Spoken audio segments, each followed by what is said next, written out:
I better not click my... Welcome back, everybody. We're live here at Meeting of the Minds. Hi, Brian. How you doing, Bob? Good. Nice day in California. It is, absolutely. We're here with Laurent DeJanvry. How you doing, Lo? Great. We appreciate you spending some time with us in our live podcast today. Get you to start off here. Can you tell us, how did you end up in philanthropy and how did you end up at Berkeley? Sure. While I was born and raised in Berkeley, I've not spent my entire life there.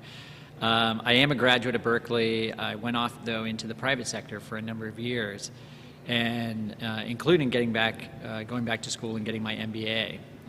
When the dot-com bust happened in the Bay Area, I found myself redirecting my career and finding myself not that enthused about re-entering the private sector. And through some informational interviews, I found a marketing job at Berkeley overseeing their central direct response marketing program. And that really has switched me on to higher ed, to annual fund, to marketing. And now I've been at Berkeley for 20 years, Wow. And I'm on my third position there. Huh. So what's it like, walking around on a campus where there's spaces reserved for Nobel Prize winners? What is this actually like? So far, it's been annoying. It is quite daunting. I mean, I would argue while we're the #1 public institution and we're Nobel laureate rich, we are still coming up the curve in terms of fundraising and development, and we are not quite at our private peer levels. Right. So while it's daunting to have those Nobel laureates all around our hallways, we still have lots of work to do to be at the same level of our privates. Sure. Well, and there's a lot of opportunity given the very diverse population that Berkeley serves for people to support the institution and have a big impact. No doubt. So my history with Lo goes back more than 10 years to some projects we did together. And he was one of the first people I ever saw who started playing with predictive modeling. And in particular, he had a spreadsheet that I'll never forget, which was the result of his look at the alumni database at Berkeley. And he was cross-referencing demographic information, things that they knew about Berkeley alumni. Were they members of the Alumni Association? Geographically, where did they live? And he was looking at correlations between different demographic variables and who was a donor to Berkeley.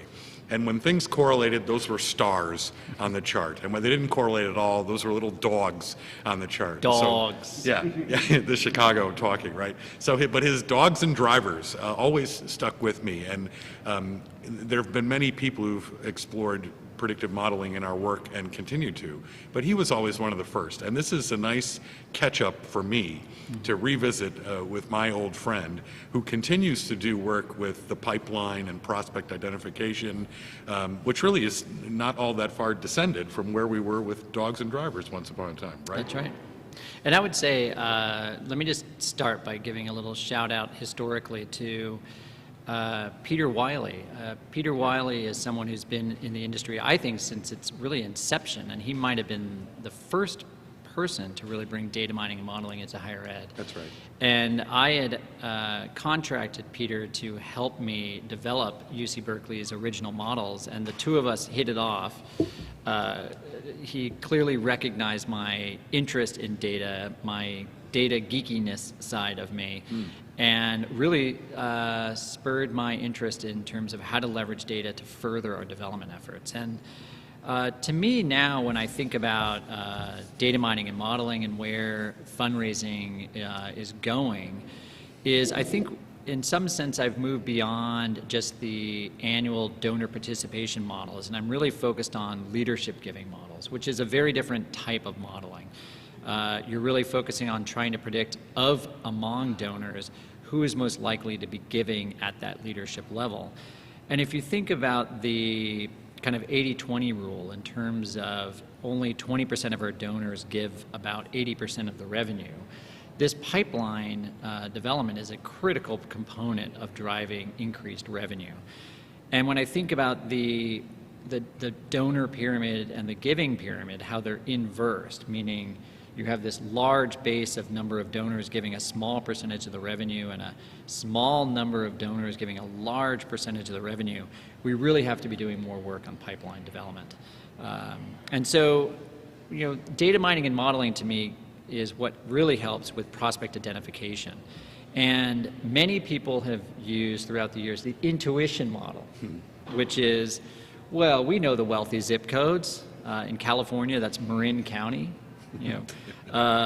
We know that alumni association members tend to be more engaged. They come to the events, they drink wine with us, and we know that the number of years given shows some kind of inclination to give. But to me, what data mining and modeling does for us is it makes it scientific. So not one of us can tell us, well, between zip code, alumni association membership, and number of years given, how much more important is being an association member versus a zip code or number of years given? And that's where the science comes in. And I've really enjoyed the matching of this science and art, taking data mining and modeling, but then the art is how to apply it to what problems you might have. And that's, to me, where the data mining and modeling has really provided a mechanism to help identify prospects. And the art is, how do we leverage then those to then go out and reach out to prospects to qualify them? And that's kind of where where I've taken data mining and modeling as just a tool to identify folks, but now have moved into how do we qualify prospects on a scaled basis? For those of you that are at large universities like my own, we have so many alumni to reach out to that have never been engaged. We don't know whether they're inclined, we don't know their capacity, and the only way to do it, frankly, is to reach out to a targeted group in mass to schedule visits and touch base with them about their inclination and their capacity. And it has really made a difference for us at Berkeley in identifying and qualifying new prospects. And then we've done a lot of thinking about how we engage these type of prospects. So what we've found is, and maybe it's no surprise, but these leadership prospects, they don't want to just come back to a reunion. They don't want to just come back for the parties. They might be senior VPs at a large tech company or lawyers at law firms or partners. And they want to come back and speak and advise and share their experience and share their talent. So not only does data mining provide this way to identify new prospects, and the visits provides a way to qualify them, it's not enough. You have to think about how do we engage that prospect for the next level in their giving and the next level of engagement with their institutions. So it's been quite an interesting transition of data mining for me. So I think that's interesting, right? So I sometimes tell people, oh yeah, drinks with the president is so 1986, right? so what are these new ways? And it's interesting. You mentioned zip codes and you mentioned drinking wine. What do we do when millennials are largely moving to city centers that mess up that sort of zip code predictability, and then they're ordering wine online? They don't need to come out to the vineyard and drink it with you because You're on to me. they're gonna order the wine online and they're just gonna tweet about it, right? What do you think is changing with some of the predictability of these models, particularly as we look at young people? You might happen to live in the geographic area where there might be the most readily able to contribute young people in the world. That's true.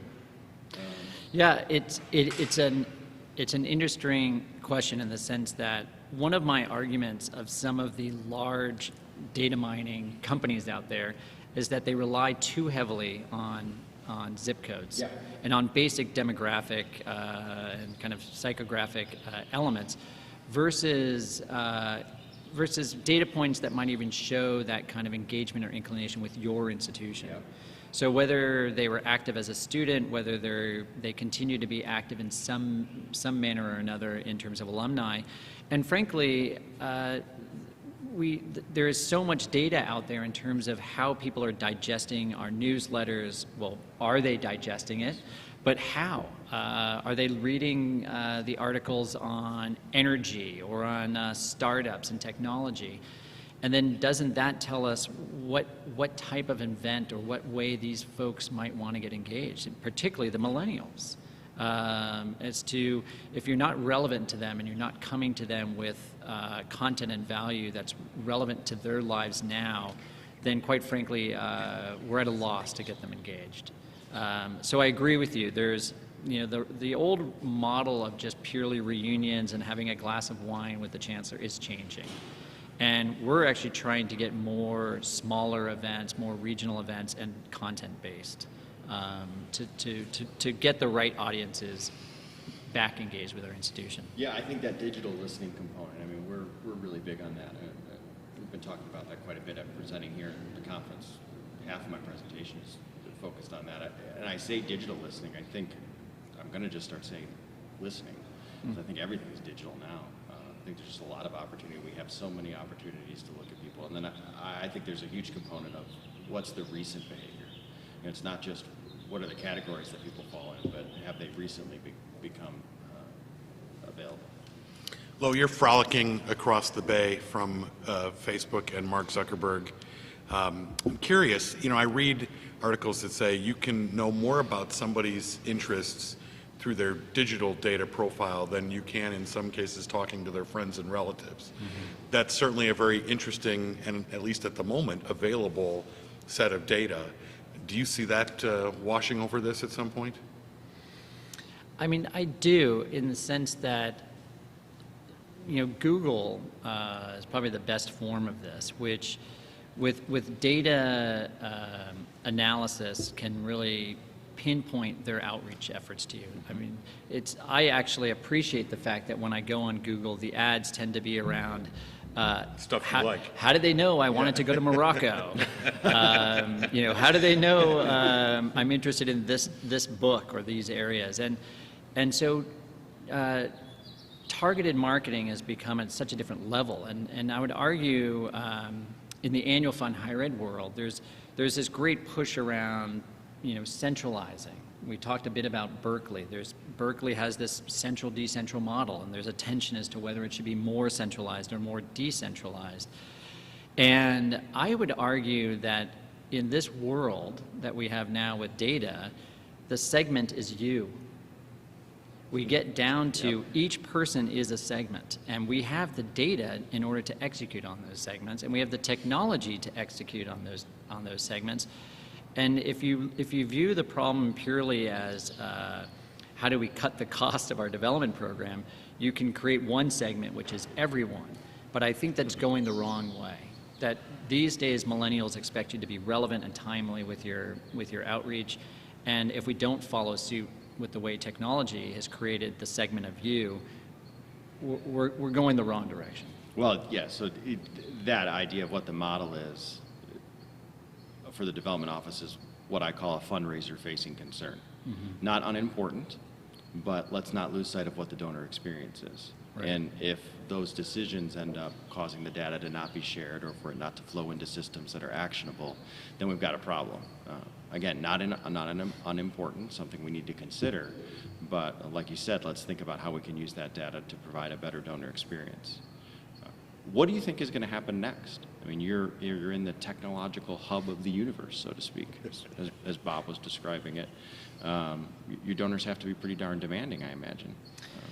Yeah, I mean, it's hard to not to talk about what do I see happening next without talking about artificial intelligence. Is a reality. I mean, you have to ask yourself, what is artificial intelligence going to do to higher education? What are the trends that are going on right now around young people even feeling that they need to go to higher education? There's obviously a lot of criticism among many about research institutions like Berkeley and the relevance of those research institutions. So I do see higher education changing quite a bit, and it will be interesting to see how alumni relations development keeps up with that change. There's obviously a trend towards more online education, flipping the classroom where there's less time spent in front of faculty lectures and reading your book, but more about case and experiential learning. Sure. Personally, I'm quite excited about the changes of education. The question to me then gets down to is how do we keep up with it in terms of our keeping people engaged and keeping people invested back in our institutions. And that's it's going to be a complex one that I'm sure Bob will help us solve. No doubt. And I'll play a role as well, I'm sure. So that changes the education experience, and so I guess form follows function, right? So our advancement is going to have to evolve into maybe less social relationship-driven things, into other case for support messages, right?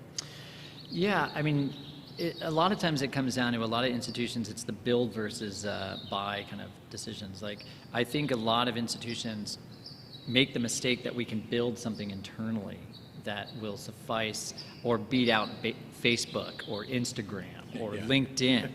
You know, why are we trying to create an alumni networking platform when everyone's on LinkedIn already? I mean, so what I argue is that you can't ask people to update their employment information with an institution. You have to provide a reason why they would do so on their own. And to me, LinkedIn provides that, in some sense, that reason. So it's interesting to see where some of these platforms are going to go in our community as to whether we can outdo these specific platforms or whether we're a web between them. Well, and this conference is a perfect example of that. We're sitting just outside an exhibit hall at the Meeting of the Minds, and 10 years ago here, the hall would have been filled with online alumni community wannabe providers, and they've all bowed before LinkedIn just like you're talking about. That's right. They have succumbed to the almighty API.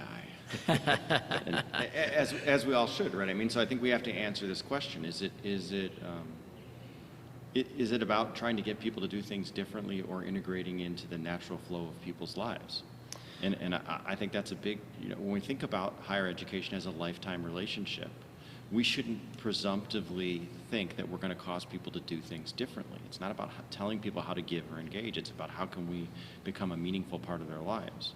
I think that's also the key to philanthropy. I think people are searching for things to do with their money. Very much so. And whether that's at the annual level of millennials wanting to invest small levels of money into micro kind of finance areas and seeing an impact instantly from their $25 or $50 gift, to the major gift donors who are now wanting to see a change in the carbon levels in our atmosphere, or cures for cancer, or elimination of neurological diseases. So I agree with you that the universities are pushing forward in such different innovative and technological areas. The question is, how do we be relevant in a way to different audiences, whether that's the millennial or whether that's the uber wealthy Bill Gates of the world.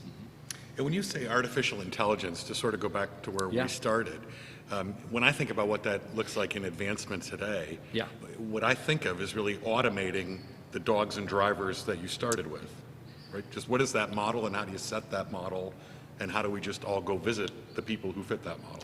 Yeah, and you throw in machine learning into that equation, and frankly, the model should self-correct and improve itself. Well, you would hope. Which might mean that I no longer have to do any data mining, and that a computer scientist creates a machine learning predictive modeling mechanism that takes in all data points, meaning you can get down to a point of, okay, did this person do early enrollment versus late enrollment? You know, how much scholarship, fellowship support did they need? What area, what city and high school did they come from, and where did they go to work?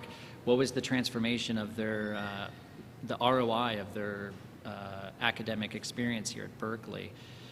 You could take a number of data points, and the question is you throw machine learning into that equation behind the system, and you could really be fine-tuning things at a very sharp level with piles of data points, and it then gets to a mechanism where, again, the segment becomes you. Yeah, so we may not need your Excel ability, but the good news is we need more frontline fundraisers, right? That is true, and God knows if I could go back 20 years, I would have learned more computer programming, but we can only go forward. Well, right, and so the benefit of having good numbers is that we can focus on that meaning, right? And that's the future. That's the future for fundraisers, is to provide those meaningful experiences. Yeah, and with the artificial intelligence, so right now I'm at the College of Chemistry. And you take we're the #1 college of chemistry in the world. But if you walk around our hallways, you would see 1940s, 1950s facilities. You would see labs that have been run the same way from the beginning of time of chemistry. But the reality is even in the private sector right now, for example, chemistry labs do not have chemicals in them. Right. And machine learning and artificial intelligence have taken over so that it's computational chemistry. Computational chemistry. And so imagine that even the next buildings that we might build might have very different labs that have no chemicals in them. And lab experiences, if you took artificial intelligence with robotics, you could have a virtual reality lab experience and be doing just the same type of lab work, but without having to create these lab facilities with the risk of chemicals and the cost of expensive equipment. And so that's when the education model and experience changes, right? So now the question is how does that experience change in a manner that still has that level of deep engagement for our students? And then how, as institutions, do we remain relevant and continue to provide that value to our alumni so they give back? And it's a changing form. So even the chemists have to keep moving forward. Most definitely.